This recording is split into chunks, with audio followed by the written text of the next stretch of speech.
atas kertas dan ujung pena, merubah peradaban lebih baik dan bermakna. Suwardi Suryaningrat, pahlawan pendidikan, pemikirannya hebat dengan 3 semboyan. Ingat sosung tuodo, hikmat dia mangun kaso. Assalamualaikum warahmatullahi wabarakatuh, Bapak. Waalaikumsalam warahmatullahi wabarakatuh. Bagaimana Pak kabarnya pada hari ini? Alhamdulillah baik. Alhamdulillah baik Pak ya. Sebelumnya saya mohon maaf Pak mengganggu waktu Bapak sebentar. Di sini saya ingin mewawancari Bapak Pak terkait tugas saya sebagai calon guru penggerak angkatan 10 dari Kabupaten Batanghari yang khususnya dari SD Negeri 23/1 Peninjauan yang Bapak pimpin. Nah, pada tugas kali ini merupakan tugas dari modul 3.1 yaitu tentang pengambilan keputusan berbasis nilai-nilai kebajikan sebagai pemimpin. Nah, adapun tujuan dari wawancara ini Pak dimaksudkan kepada kami untuk dapat menemukan sebuah wacana tentang praktik pengambilan keputusan yang selama ini dijalankan, terutama untuk kasus-kasus yang dimana nilai-nilai kebajikan saling bersinggungan atau untuk kasus-kasus dilema etika yang sama-sama benar. Tentunya dalam perjalanan karir Bapak sebagai pimpinan tentunya pasti sudah menemukan kasus-kasus yang seperti itu. Benar. Tentunya saya perkenalkan diri dulu bahwasanya saya saat ini sedang bersama kepala sekolah saya selaku pimpinan di SD Negeri 23/1 Peninjauan, yaitu Bapak Abdul Qadir SPDSD.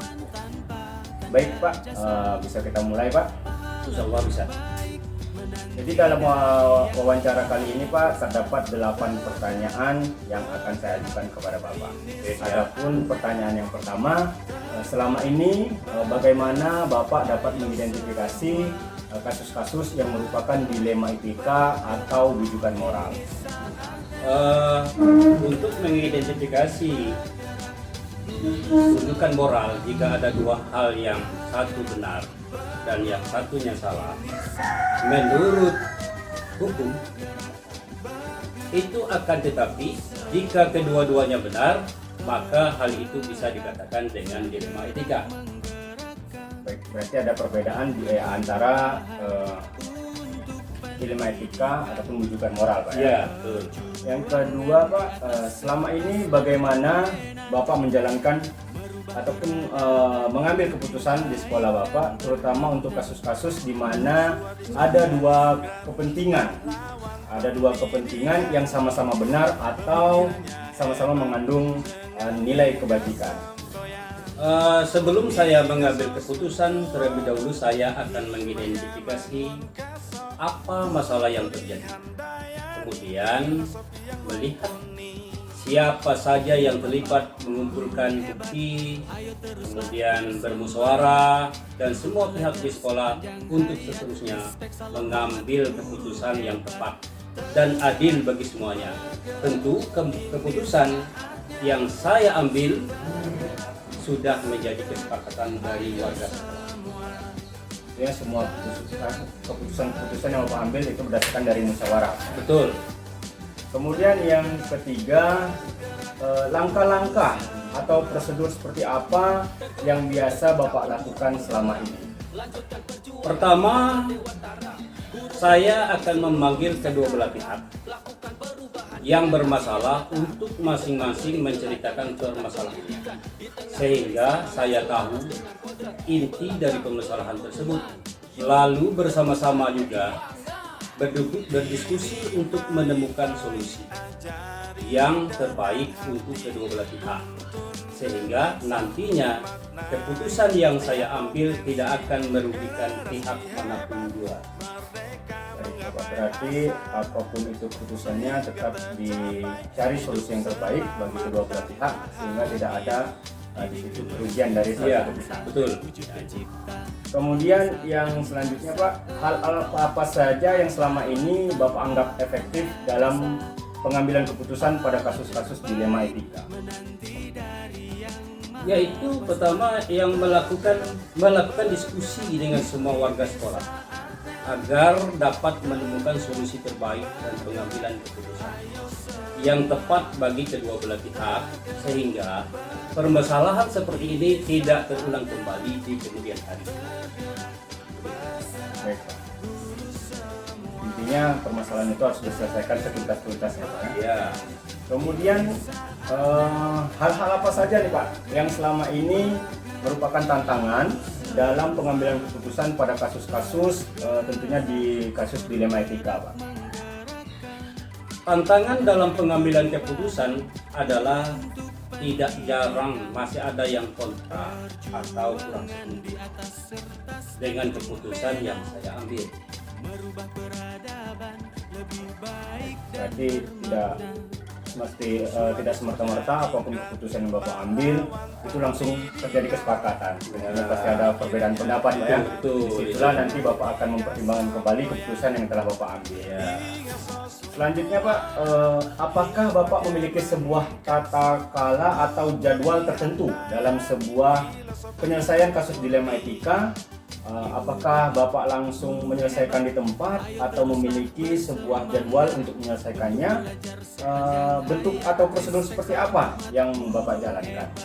tidak ada jadwal khusus dalam menyelesaikan masalah, karena begitu saya menerima laporan, saya langsung mengidentifikasi masalah tersebut dengan cara memanggil pihak-pihak yang bermasalah. Kemudian saya bermusyawarah dengan semua warga sekolah, dan setelah itu kemudian mengambil keputusan. Berarti spontan dilakukan, Pak, ya? Spontan dilakukan. Begitu terjadi sebuah kasus, itu Bapak langsung ambil tindakan, walaupun tindakan itu bersifat sementara, berarti Pak. Betul. Kemudian Pak, pertanyaan yang selanjutnya, pertanyaan yang ketujuh. Ya. Adakah seseorang atau faktor-faktor apa yang selama ini mempermudah atau membantu Bapak dalam mengambil keputusan dalam kasus-kasus, khususnya kasus-kasus dilema etika, Pak? Rekan-rekan guru dan tenaga pendidik yang selama ini membantu dalam pengambilan keputusan dilema etika. Jadi intinya warga sekolah, Pak, ya? Betul ya, kami sesama warga sekolah untuk mengambil dilema etika. Baik Pak, ini merujuk kepada pertanyaan yang terakhir, yaitu pertanyaannya, dari semua hal yang telah disampaikan, pembelajaran apa yang dapat Bapak petik dari pengalaman Bapak mengambil keputusan dilema etika? Baik. Dalam mengambil keputusan, kita harus melihat dari berbagai aspek atau berbagai sisi dan sudut pandang, karena tidak semua yang kita anggap benar itu adalah baik.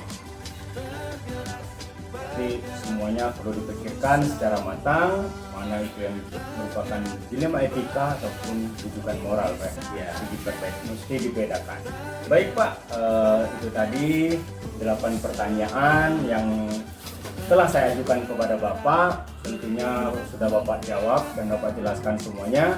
Mudah-mudahan ini sebagai bekal saya nanti dalam menyelesaikan tugas saya di calon guru penggerak angkatan 10 ini, khususnya pada modul 3.1 dalam materi pengambilan keputusan berbasis nilai-nilai kebajikan sebagai pemimpin. Ya.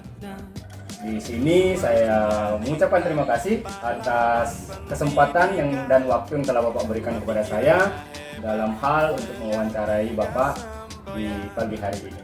Saya ucapkan sekali lagi terima kasih kepada Bapak selaku pimpinan saya di SD Negeri 23/1 Peninjauan, Kabupaten Batanghari, Provinsi Jambi. Terima kasih Pak atas waktunya. Assalamualaikum warahmatullahi wabarakatuh, Bapak.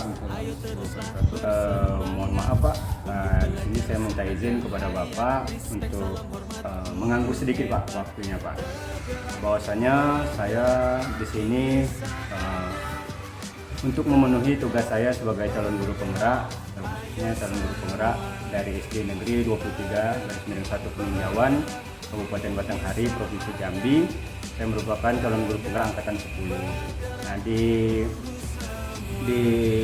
video kali ini Pak, saya mendapatkan tugas untuk memenuhi tugas saya pada modul 3.1 tentang pengambilan keputusan berbasis nilai-nilai kebajikan sebagai pemimpin.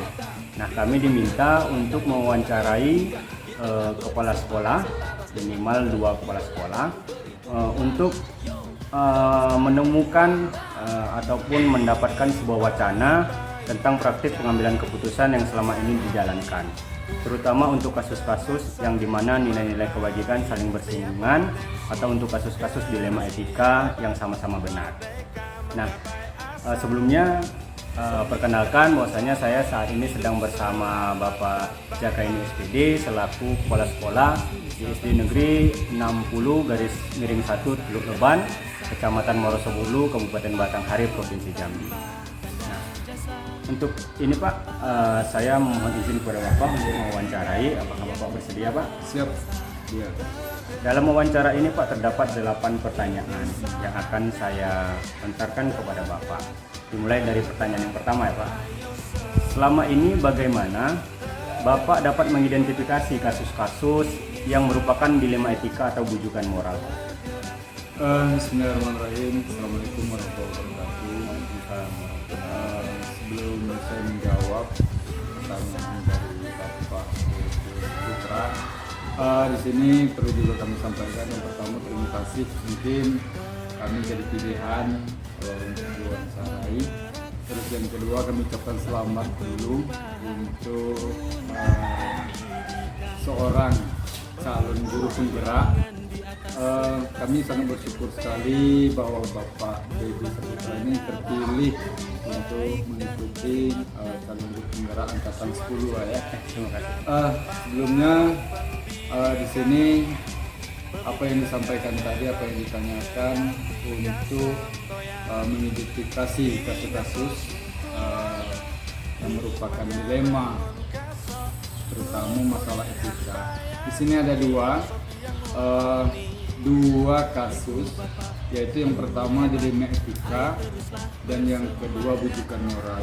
Ini yang pertama, kami selaku seorang pemimpin di instansi sekolah pasti akan beragam kasus yang kami hadapi. Maka dari kasus ini kami pisahkan dulu Pak antara kasus dilema etika dan bujukan moral. Jadi kasus ini mana yang benar dan mana yang salah, itu dulu kita petakan dulu. Jadi seperti itu untuk selama ini. Nanti dari kasus inilah kita tahu bahwa mana yang benar, mana yang salah. Itulah yang kita selesaikan terlebih dahulu. Mungkin itu dulu Pak.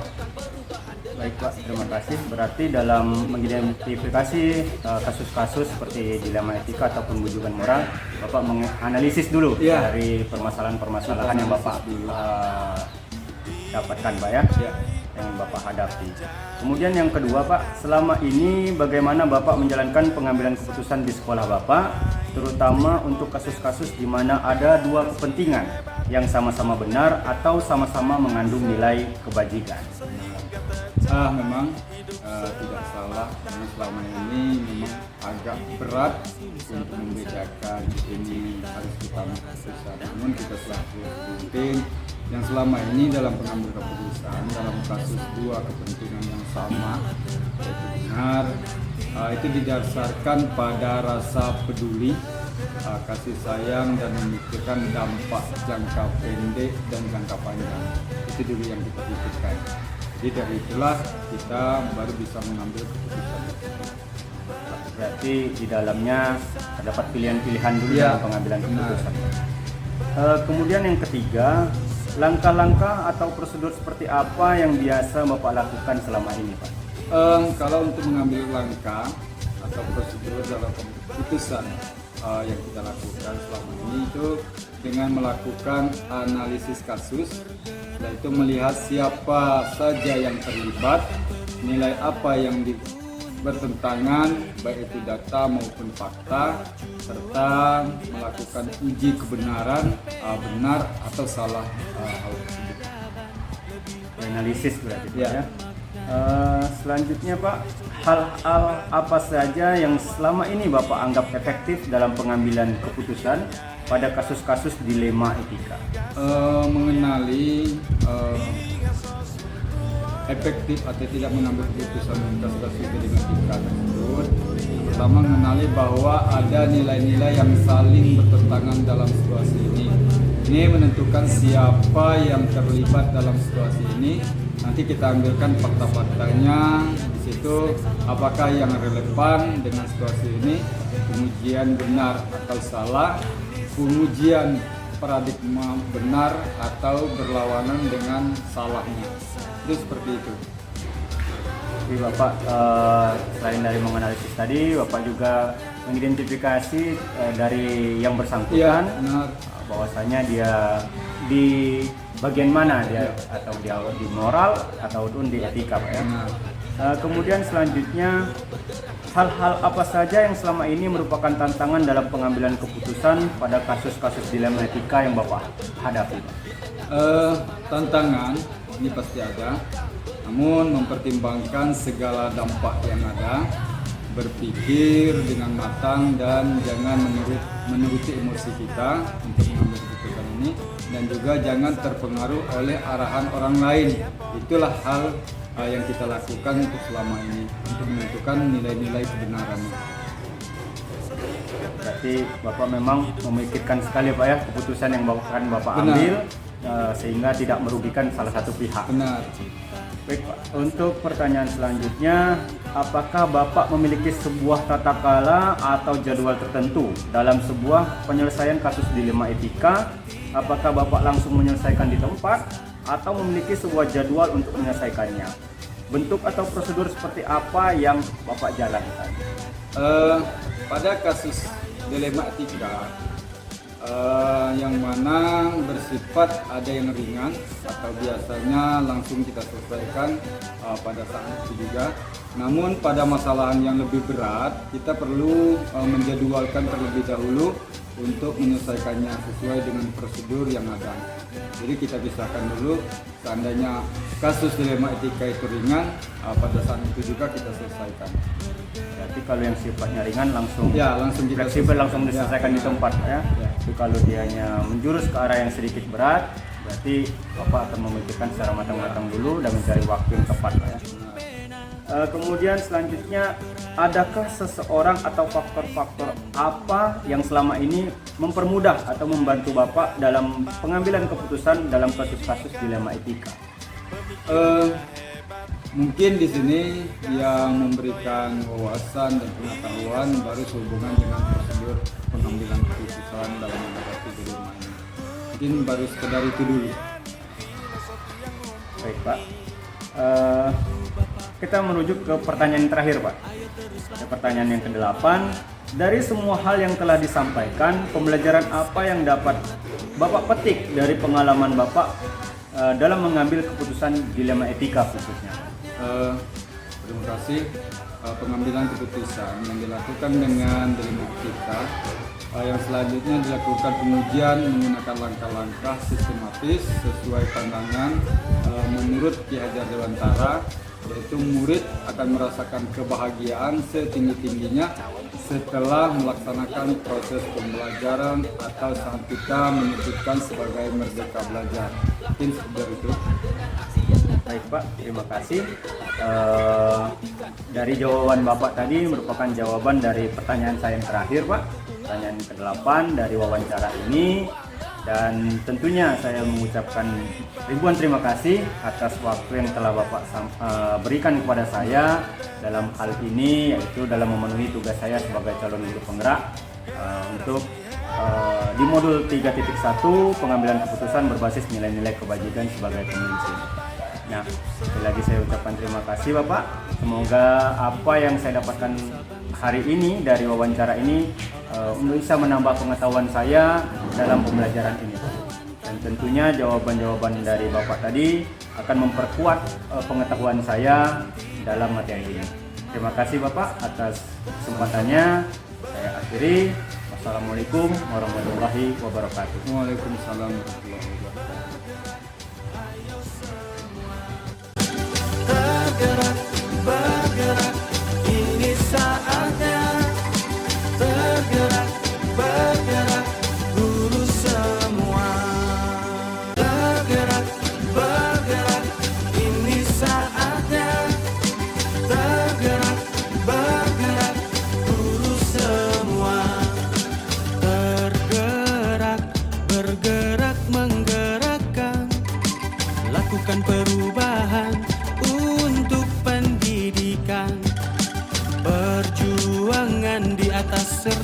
dan ujung pena, merubah peradaban lebih baik dan bermakna. Suwadi Suryaningrat, pahlawan pendidikan, pemikirannya hebat dengan 3 semboyan. Ingat sosung tuodo, hikmat dia mangun kaso, tutpuri handayani, filosofi yang mumpuni. Ibu bapak guru hebat, ayo teruslah bersemangat untuk belajar sepanjang hayat. Respect, salam hormat guru hebat. Tergerak, bergerak, ini saatnya. Tergerak, bergerak, ayo semua. Tergerak, bergerak, ini saatnya. Tergerak, bergerak, guru semua. Tergerak bergerak calon guru penggerak, lanjutkan perjuangan Ki Hajar Dewantara. Guru bergerak di seluruh Nusantara, lakukan perubahan dengan aksi yang nyata. Di depan beri teladan, majukan pendidikan. Di tengah beri semangat selaras dengan kodrat. Di belakang beri dukungan. Yo, teruskan perjuangan. Didik baik-baik, ajari dengan hati, tuntun dengan santun, maknai setiap potensi. Generasi hebat, merdeka menggapai asa, sehingga tercapai hidup selamat dan bahagia. Didik generasi nusa bangsa, wujudkan cipta